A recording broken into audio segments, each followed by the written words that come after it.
is coming. And we can hear it. And I can hear it.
Rat.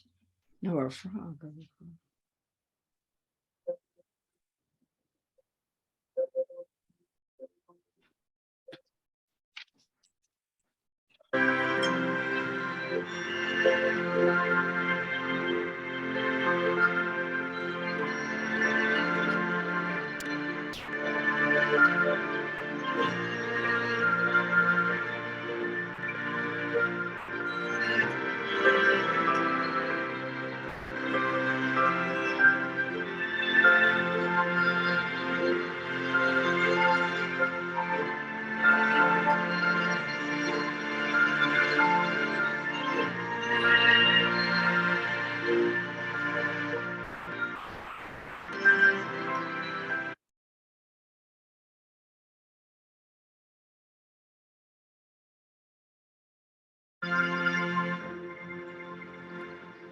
Very amazing.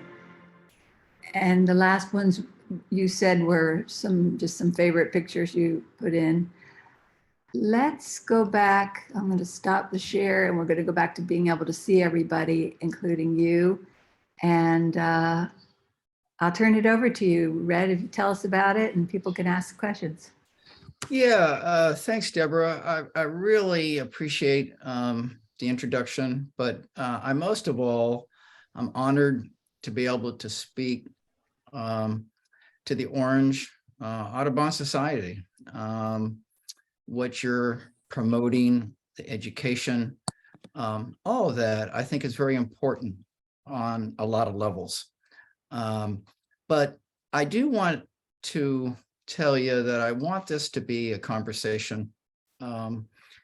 Yes, I'll give you some tips that's helped me over the years to shoot pictures, to do storytelling. And I think to me, I think that's, I've loved it. I was a photojournalist at the paper for 46 years, like you said, Deborah, and photographed all sorts of stories, from 9/11 to hurricanes.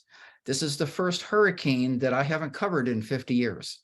And I'm home. And it was great to be with my wife because she worked at the paper too. And I'm out there chasing a hurricane to cover it. And she's taking care of the house. And I was glad to be home, both of us taking care of the house together. That video kind of a slideshow, multimedia type presentation is a look back at 2021, the nesting season of this family, this pair of red-shouldered hawks that actually built a nest across the street. We live in the woods, and there's woods across, and there's a pine tree back there. And I decided that I would take the time, I had the time, to follow those birds. And it was just fascinating to me.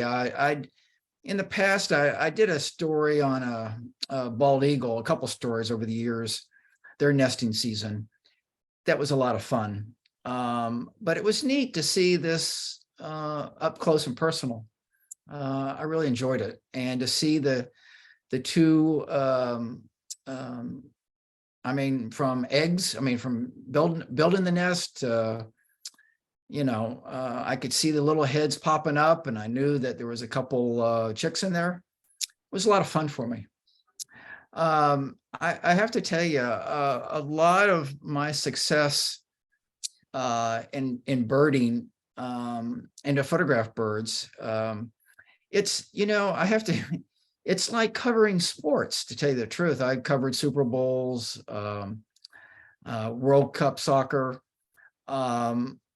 Olympic soccer, and I kind of attribute the skill set the same, because the people are moving pretty fast. They're unpredictable. Same with birds or manatees. So it's really interesting, your skill set. You can, photograph a bird sitting, that's pretty easy. But to photograph them in flight, carrying some prey, it takes a little practice. And I always say that practice makes perfect. And I think that, to me, I guess why I stayed on the visual edge is because I knew I could make a better frame, a better picture, a better video. And I think some people feel that they're pretty good or really good, and they can be better. And I think that's what makes you a better storyteller, visual storyteller. At least that worked for me. And I go by this: it's not what you look at that matters, it's what you see. And that's a quote from Henry David Thoreau. And I really believe in that, is that you can look at something, but it's what you see in that visual frame that you're looking at. And I think that's and that's not just into birding, that's into all sorts of photography, facets of photography. I think that photography is the art of light. Different times of the day can really change the scene of what you're looking at. A backlit thing, a backlit bird in flight, or it's a side lit. It all can change the mood of that photograph by the light.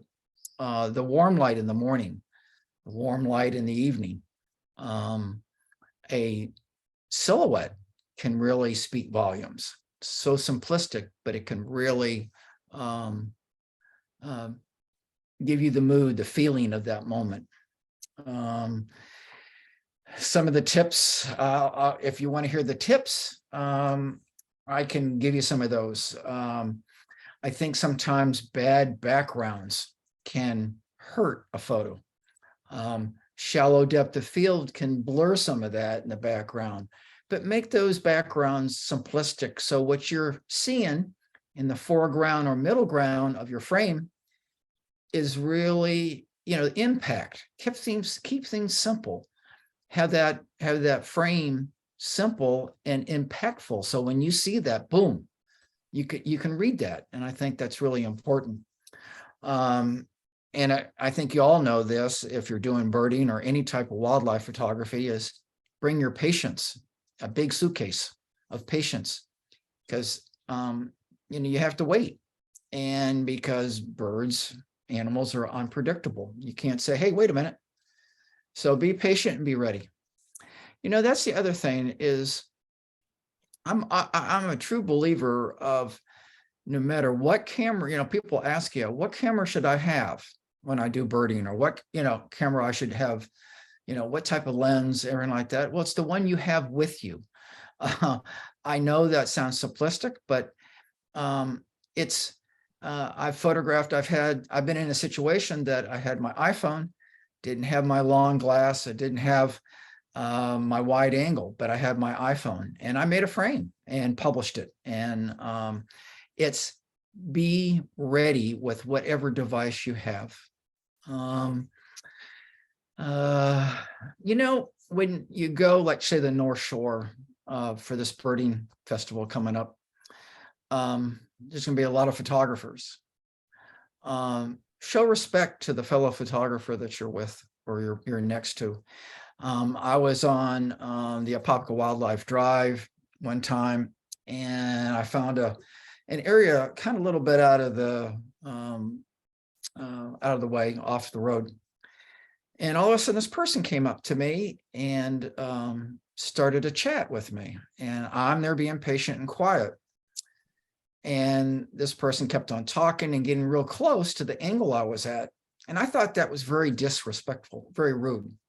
So make sure that you're respectful, not only to the wildlife that you're photographing, not getting too close, keeping your distance, but give that respect to that person that wants to get that picture also. I think that's something to go by that to me is very important.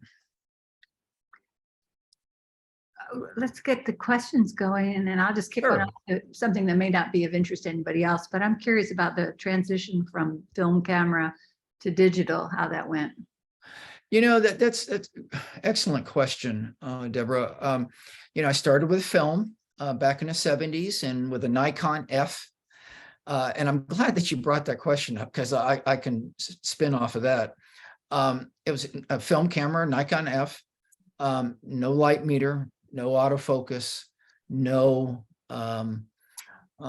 They did come up with a winder, a motor drive, very slow motor drive. But when I had it, when I started, everything was manual. You had a light meter. You didn't have an automatic, light meter in the camera. And now these cameras you can buy for $6,000 will practically cook you dinner. They will do everything for you, but you're not learning the craft of photography to focus, manually focus, figure out the exposure. And I think that's really important to learn, that camera that you're, that device that you're using to show your vision of that moment, to freeze that moment in time.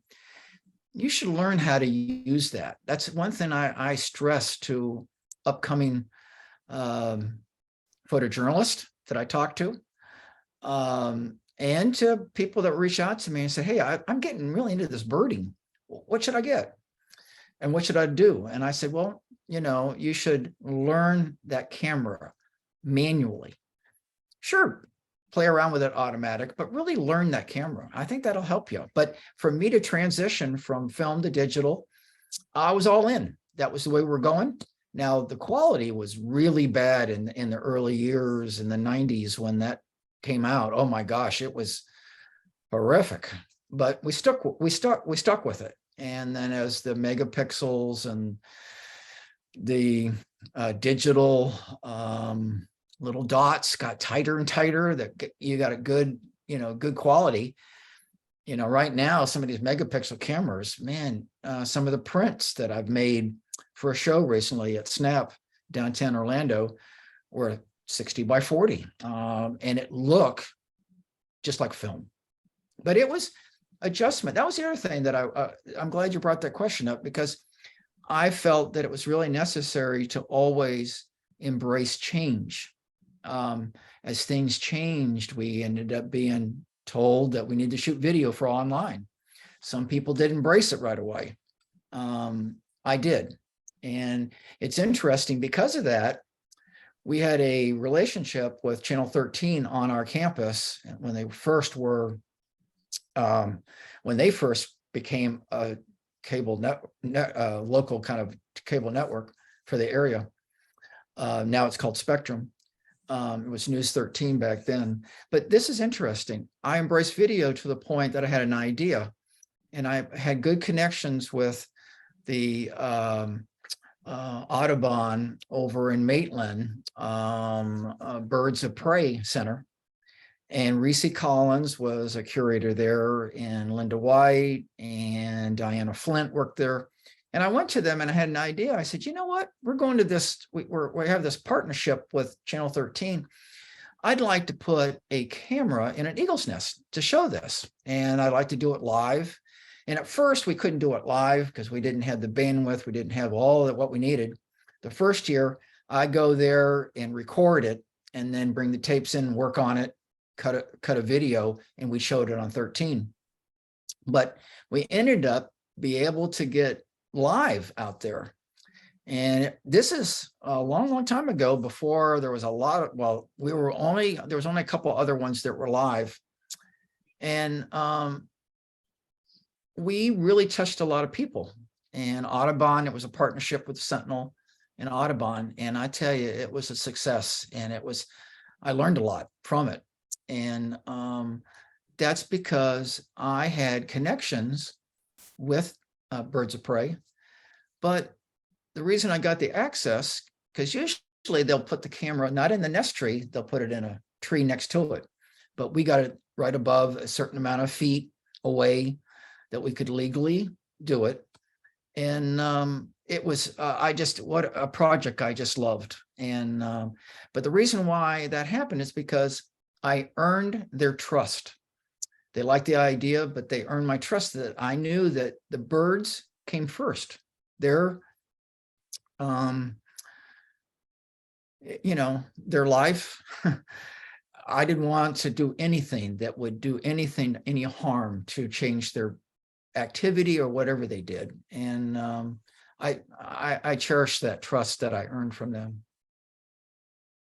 Susan, will you read the questions? Yes, we do have Jack wants to know, what do you currently use to store your digital photos? Are you using a cloud service? No, I'm not using a cloud service. I have external, large external hard drives. I like to put them on. I don't engage in that cloud service at all. I know about it, but I just feel that I need to have them. I guess maybe it's because I have so many old negatives that I'm trying to move into digital. Maybe that's why, but on a lot of subjects, not just birds, but I really think I like to have that portability, and you have that cloud service, you can pull them out of. I get all that, but there's just something about, to me, I got to have physically hanging on to them. Okay, very good. Cindy Monell was commenting that Reese spent the night in a nest. Is that the same nest? Or? I'm sorry? Reese spent the night in the nest, Reese? or is she thinking of the eagle lady? You're thinking about the eagle. I photographed her. I photographed her. Oh my gosh. Doris Mager. Doris Mager. Doris Mager was back in the 70s. I met her. And I think it was out towards Tuscaloosa, a nest out that way. Now it's all homes, but back in the day it was, or it might have been East Orange County. I can't remember. I'll have to go back and look at that. But Doris Mager, I loved her. She was just so engaged in the protection of eagles. She just did so much. I photographed that, Doris. It was wonderful, wonderful assignment. And after she stayed up there, what did she accomplish? Got some legislation or something? Yeah, I can't remember some protection legislation that she got from that, doing that.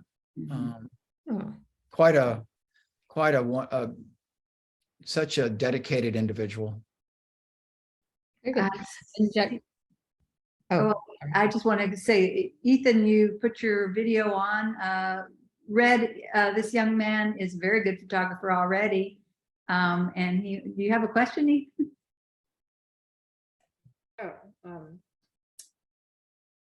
Not yet? Okay. and Oh, Jack I'd love to see that. I just love when I see someone, and it reminds me when I just saw that young person there that's engaging in photography. It reminds me of, there's a photographer that John Krause that I covered the space shuttle for, and back from Apollo 15 and I still do rocket shots for Getty Images, but same type of thing. He was 16, this John Krause, and he is oh my gosh, his images are, his vision, his talent is just off the charts. And it's neat to see that engagement of the youth in different parts of different photography venues. It's really neat. I love it. Very good. Jack wants to know, what is your favorite thing about photography? I think to me, it's the communication, it's the storytelling, and recording history. I That's what I love about it. It's your, when you freeze that moment of time, it's gone. You can't get it back. By doing that, whether it's in video or still images, you've captured that moment, and it can say a lot of things, and it can be very simplistic too. But both that can reach someone, touch someone. Sometimes a photo will move a person that sees a portrait of somebody that might be in distress or happy. That can bring them joy or bring them some,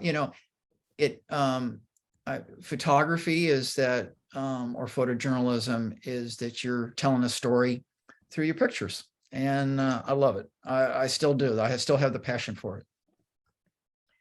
And also he asked, what's your least favorite thing about photography? It's really interesting. That's a good question. It does take a lot of time, but you have to invest that if you want to be successful. I guess as a photojournalist, people want you there or they don't. There's no in between. And to me, I'm okay with that. But sometimes things can be, I guess sometimes you see some things that are pretty horrific. And I think as a photojournalist, and I think sometimes you have to process that. And I think that that's probably when you see a children hurt, or when I covered 9/11 up in New York, and that was tough. That was one of my toughest assignments, because how the world, but not only that, but the people up there, the families, the first responders, it was really a very emotional, and as a photojournalist, you can't be emotional. You have to be in the middle. You have to document these things and not get emotionally wrapped up in the scene that you're photographing. I think that's probably the toughest time that I have, that it's sometimes tough to deal with. Then Roberta wants to know, what is the most challenging / dangerous bird photography experience during your career?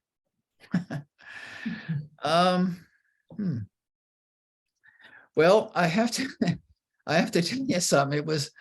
I was riding my bike. I ride my bike every day, almost every day, but I try to do it every day. And I was going around my loop, and I live in a very heavily wooded area with hawks and eagles and bears and all sorts of animals. But I guess the most challenging part of it was,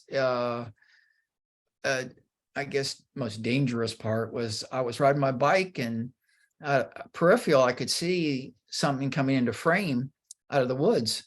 And it was a bird. I didn't know what type. And it was a red-shouldered hawk, I guess. Well, it hit me in the head.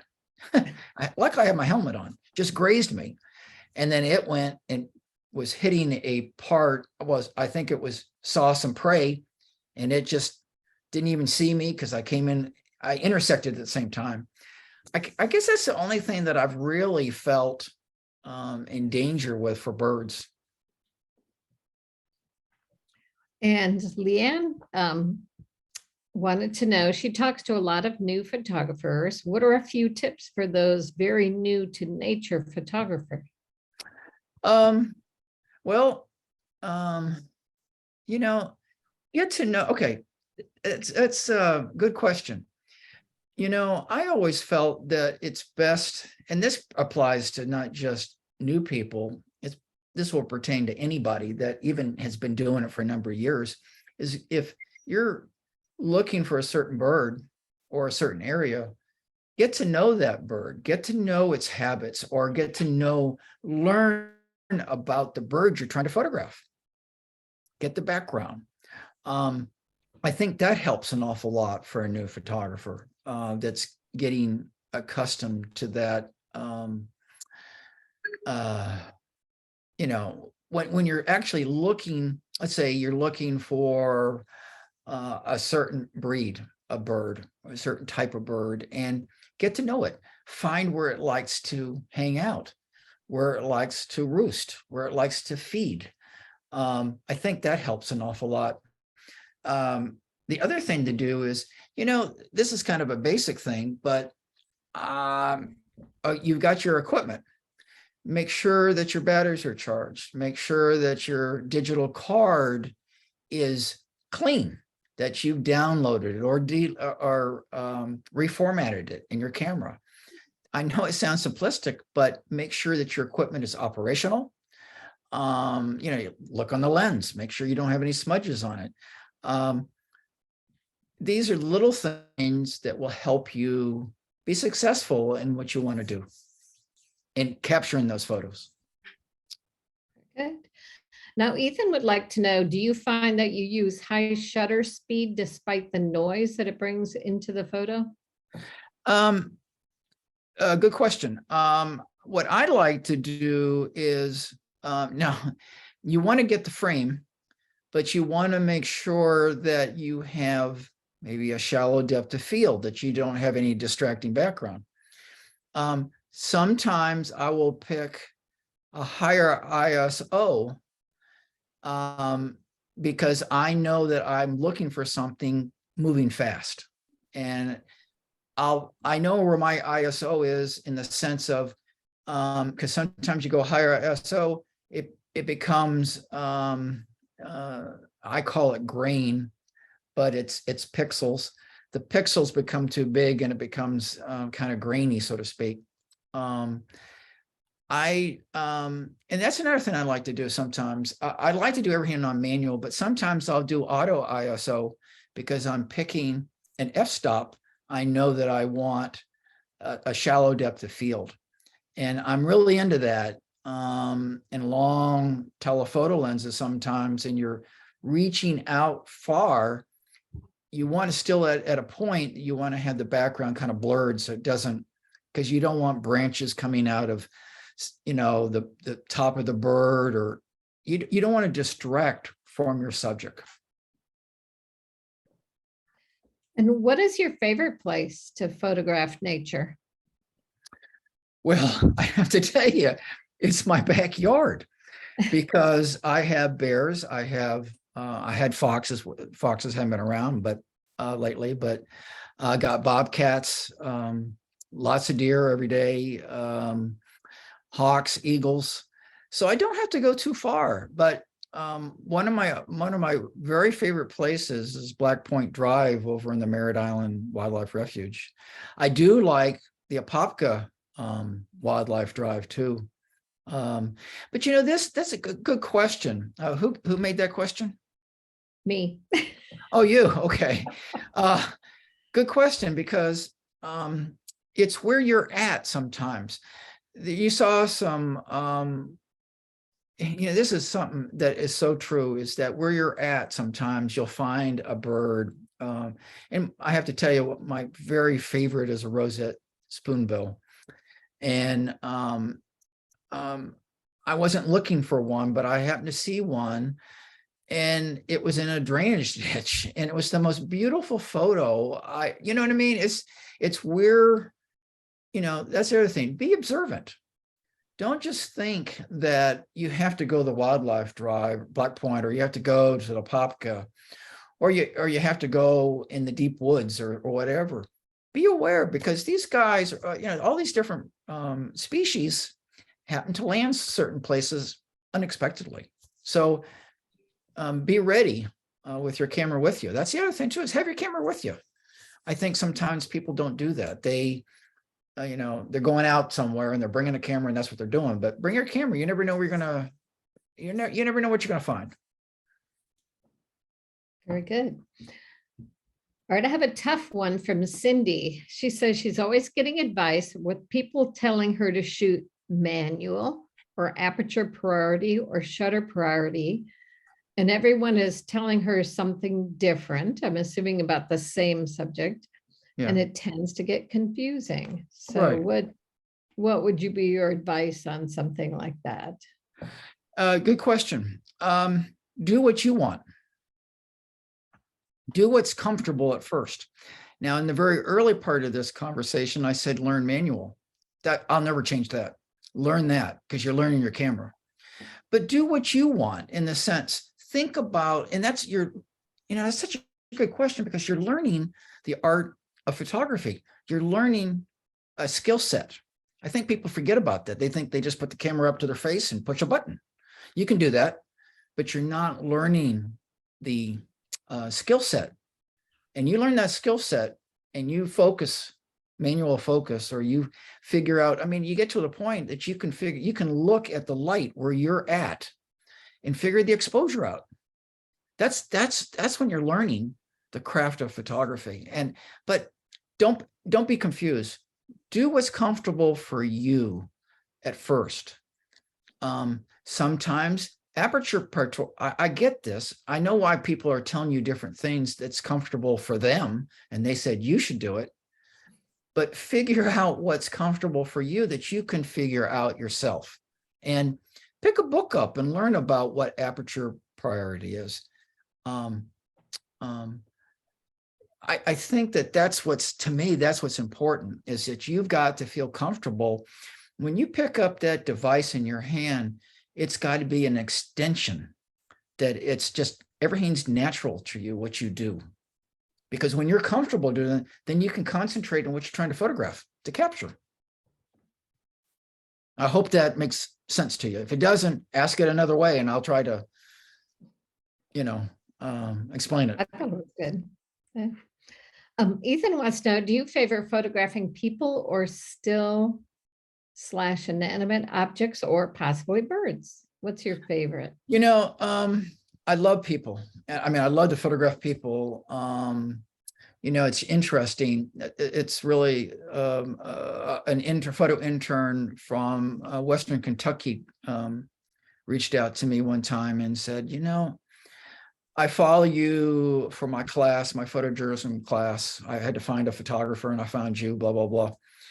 And he says, I'm shy, but I know I'm going to have to deal with photographing people and I don't have a really good rapport with people. I don't feel comfortable talking to people all the time. And I said, well, you're in the business of photographing people, believe me. I like photographing people. It's sometimes it's challenging at the time, but I really enjoy it. But I enjoy photographing birds, sitting out there in the middle, getting up there at dark and seeing this, before sunrise, and you're watching for a bird, or you're watching, you're getting ready to get in the water to photograph manatees or whatever. I like the variety as a photojournalist. I like doing sports. I like to tell stories, through my vision. Let me interrupt a question about photojournalism. How would one go into a career in photojournalism now? Really tough. It's a tough nut to crack right now.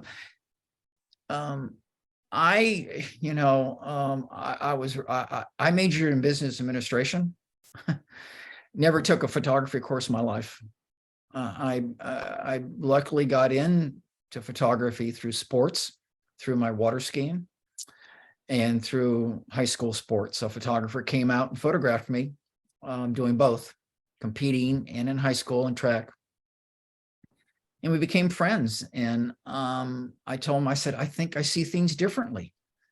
I embraced photography as a kid. My mom got me a little dark room that, had in the bathroom and moved it out to the garage. And I would just love taking pictures of my dog and fish and sunsets, sunrises, people. But to get in photojournalism is tough, but I don't discourage it if that's the track you want to. It's tough storytelling now because you have to do more with less.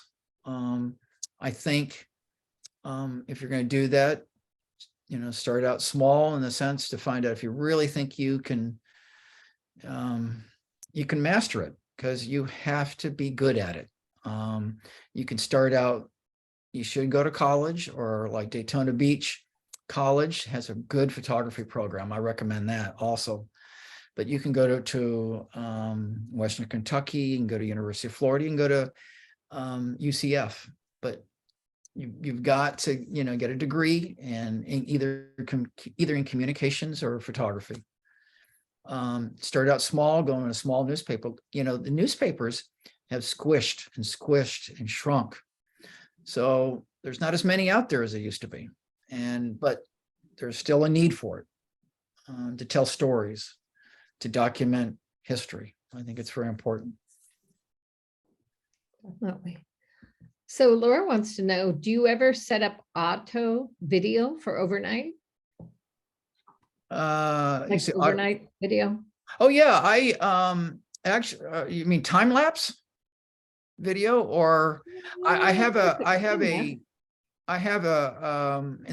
behind my house, I have woods that's on our property, and I put a trail cam out there, and I love it because I have bears, I can see what's traveling overnight. I love it. If that's what she's talking about. I would think so. That sounds like it. Dan wants to know, do you use flash for your bird or nature photography? No, I don't. I think, to me, that is, I think that's disturbing sometimes to a bird. I think it can, I don't know if the right word is scare it away or freak it out. I just don't think that is something that I've never done that. Available light, whatever's happened to be at the particular moment, that's, whatever the light is, I'm trying to get it. I'll find the angle I want to, backlit the bird or sidelit the bird or whatever. That's another thing too, is I like to go out in the mornings or in the very late afternoons to the evenings, because the light is lower. It's more, to me, it has more character to it. At noon, it's right above, and I think it's flat. I don't like it, so I won't go out at noon. I'll go in the morning or late in the afternoon or evening, and that's a good time because usually the animals are feeding at that time. And Dan wants to know, have you ever done any digiscoping? What? Digiscoping, that's where you use your cell phone with a scope? No, never done that. Never done that. That's interesting. I've never done that. I've seen some things online about it, but I never tried that before. All right, there's always something new to learn, right? Yeah. Oh, see, now, there you go. You just picked up on that before. Yeah, you can always learn something new. Yeah. Now, Cindy wants to know, do you use game cameras for anything? And I'm not a photographer, so you'll have to explain what a game camera is to me, because I don't know what that means. Yeah, a game camera is like a trail camera, and it was used by hunters. They would put it out, and they wanted to see, and I always didn't like this, that they always put corn and stuff like that out in a pasture or in a hunting area, and they would put cameras out there to see where they were, where they, to see the types of game that was going through there, mostly deer, that there were some bucks that they were trying to hunt and shoot. But they've turned out, to me, has been a device that people have been using recent years that actually document. There's a gentleman from National Geographic that has done some just wonderful game camera photography for the Florida panther. I mean, it's just absolutely incredible. And I have to tell you something. He uses a strobe to light it up at night. It's absolutely incredible.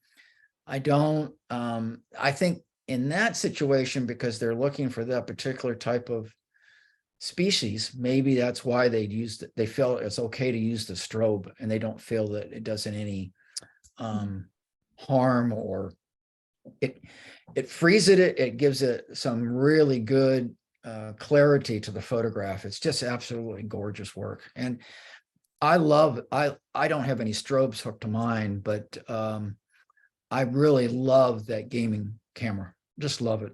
And it's very rewarding to see what type of wildlife is in your neighborhood, in your backyard. And a lot of people don't have a lot of, I'm lucky that I have it in my backyard or my front yard, but a lot of people will go somewhere and they've got a GPS and they put it out in the woods. I mean, really deep in some woods, and they know where it's at, and they hook it to a tree with a lock and a harness so no one can steal it.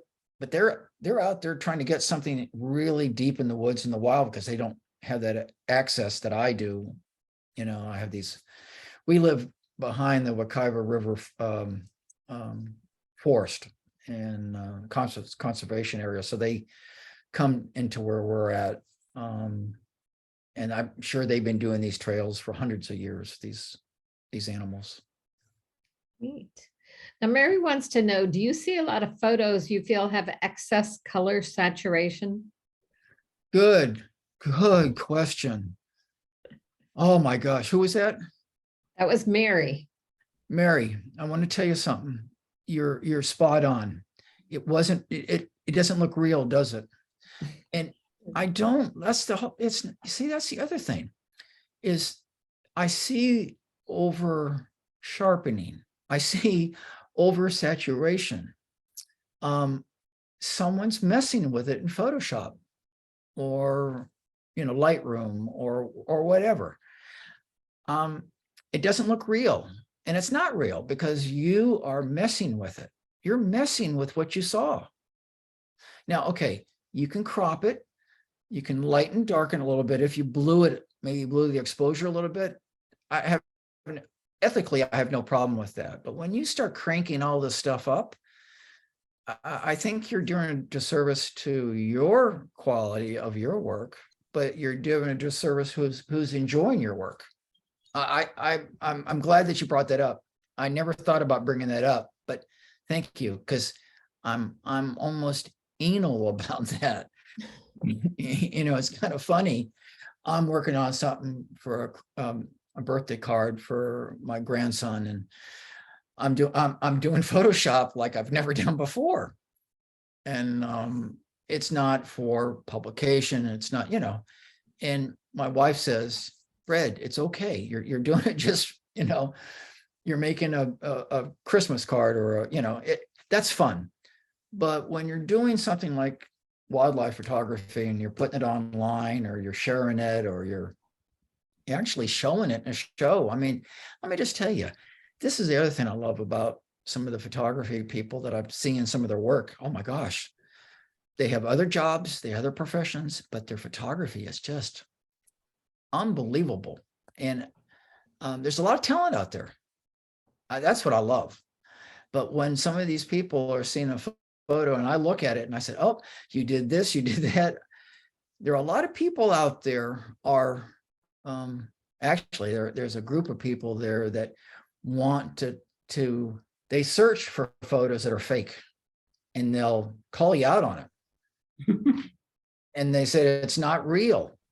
And I did a photo one day it was a moon rising, and it was behind the wheel out there on I Drive with some people in there in the canister. And it showed them looking at the moon and said, "Oh, that's a really good Photoshop job, Red." No, it was all one frame and tough to get, but I said, take a look at the layers. There's no layers. So I think it's really important that you keep what you're photographing real. Hey, I don't know how much time you have left, but I do want to show that final video. Yeah, we're Um, okay. Let's just, Susan will read these last questions if you don't Sure. mind. Let's just do a quick, Cindy wants to know, where can we see your works? Because I know you mentioned the snap. I don't Yeah, know that if was a show, but I'm on Instagram, on Facebook.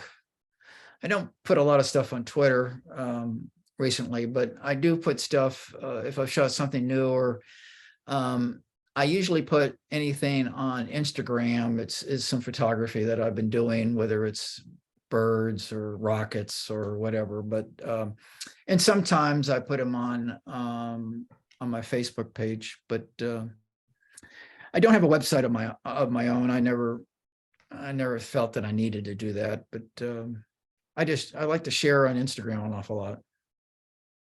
very good. And I that's think this at Red next one Huber. you, Sorry. okay, I'm sorry. Go ahead. The next one, I think you actually already answered, because the question was, well, with the phones and software making it easy to add in moons, how do you feel about that? So I think I you don't. kind of answered this question Yeah, already. I don't like that. And you see this, it's really interesting. You see I just saw the Google phone. You can take things away and add things on your phone from your photos. And I'm a purist when it comes to that. I mean, oh boy, I tell you, like in advertising, some of the advertising photos that you see are not really real. They're all jammed together, you know what I mean? To tell their story. And it's not a real moment.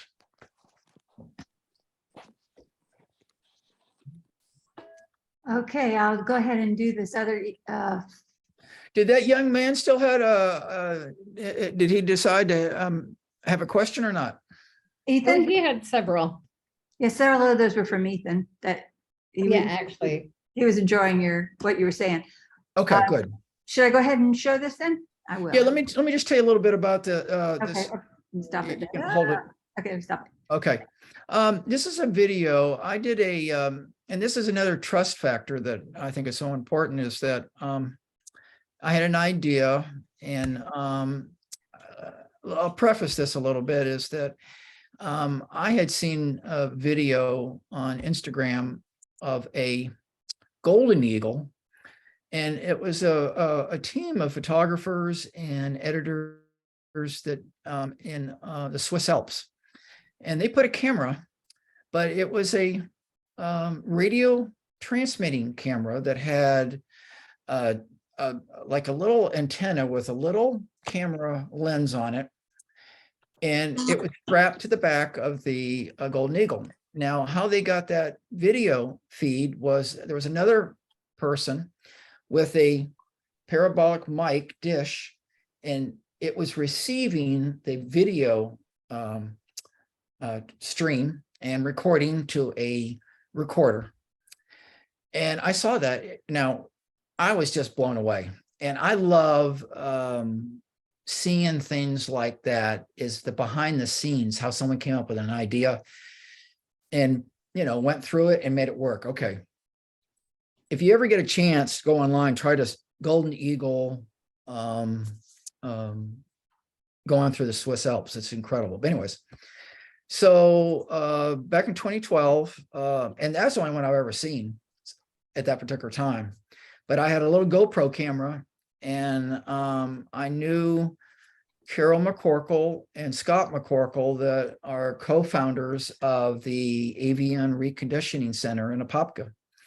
And I'm good friends with them. And I knew Carol back in the day when she did some work over at the Audubon Center, Birds of Prey. So I reached out to her and I said, I got this idea, and I don't know if this can, the timing or anything like that. But anyways, there was an eagle, a small eagle, immature, that fell out of a nest in Gainesville, and they were taking it in to bring it back, to, put it in their flight barn and go through the whole process of rehabbing it. And she said, I came with this idea, I'd like to put a GoPro on it, but I don't know exactly how we could do that. And he says, well, talk to my husband, Scott. He's a birder, but he's a falconer too. And so he liked the idea. And so we followed this eagle being rehabbed. And when it could be it felt like it could be flown. We put this GoPro on it, and he built a harness for it that it wouldn't restrict the wings. And I did a series, a 4-part series, until they thought they could actually let him go and thrive on his own. This is the final chapter. The first chapter that I did was nominated for an Emmy, didn't win. But what's so funny is GoPro, when they saw this, not this video, but the very first video, they wanted to show it on a Super Bowl commercial back then, but they couldn't, our group and them, they couldn't come to a deal or whatever. But anyways, this is the final. I did the voiceover. That was challenging, trying something new, but this is the final one, and I want you to take a look at it. Okay, 3 minutes. Probably gonna have to have somebody hold him to do that.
This is Scott McCorkle.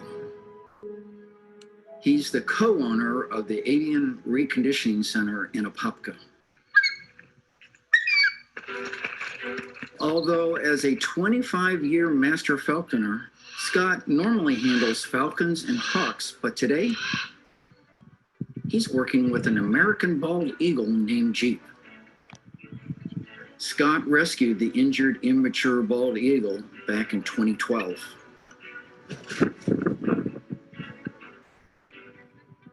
The talon of his left thumb-like toe had been mangled, which left rescuers predicting the hunter would no longer be able to kill.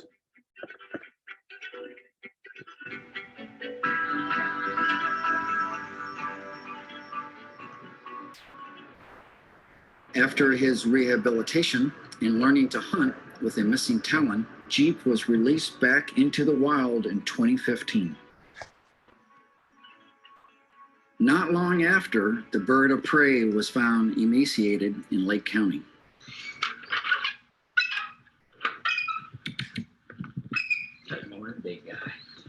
Scott took Jeep in as a permanent resident of the Avian Reconditioning Center, and now the healthy bald eagle is adapting to his new role as an educational ambassador.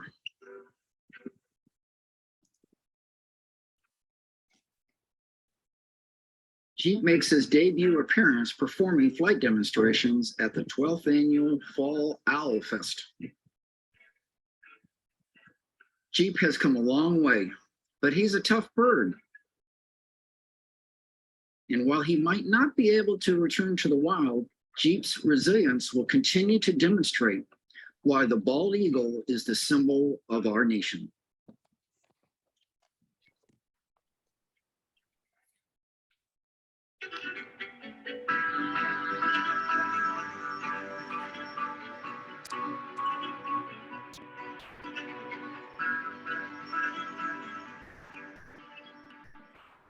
Isn't that great?